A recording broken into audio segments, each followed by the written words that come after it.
I also, before I forget, I had more to say about that, but I also wanted to ask, so I love that the collection is a mixture of like poetry and short stories.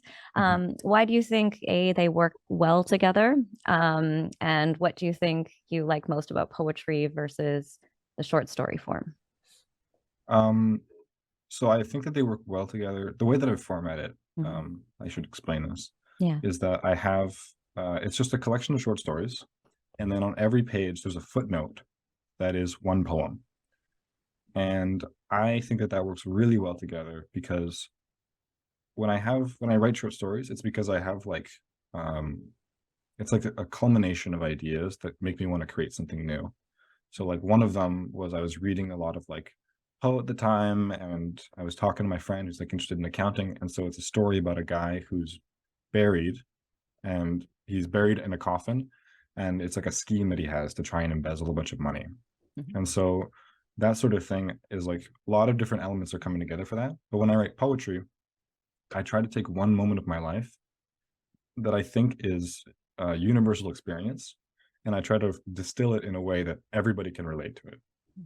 So like the idea of like um when you wake up in the morning and you go outside and you see the sun for the first time, and it's like a little bit blinding, but at the same time there's like that niceness of like the warmth on your skin, and like you feel like your body is already kind of rejuvenated from that. Like that's the sort of thing that I think that people will feel that and they'll like Mhm. note it in the moment, almost in the Mhm. subconscious level, but I try to bring those things to the conscious.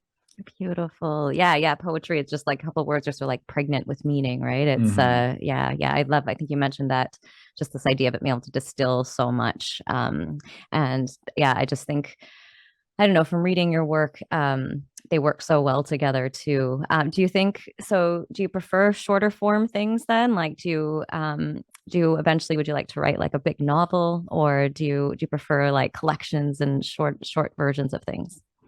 I like collections and stuff, but I'm Mhm. a sucker for fragmentary things. Like Yeah, that's my jam. yeah, and so Um, Gothic. yeah, I really like those formats because I like the snapshot of a life, you know? Mhm. I think that that makes it much more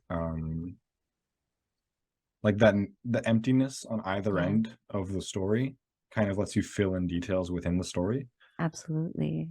There's Yeah. a short film called Life Lessons. I don't know Um, that.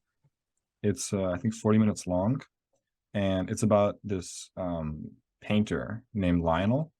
And the whole thing is that like he's this horrible man who's like a womanizer and stuff. And the idea is that he's like this machine that just ruins women and creates beautiful art Mhm. because he's just like horrible to everybody he treats. He's treated like a genius and he doesn't know how to work through his own problems. Mhm. And like the fact that it's not a long form film or like not a novel or anything, I think adds a lot to it because there's so much unsaid. And Yeah. that space between words is where you can find a lot of meaning. Absolutely. And then it mirrors the actual massive darkness that's enveloping and coming in the Hmm. actual novel. So you have like the form mirroring the content in such a beautiful way, too. So I love what you do with that as well.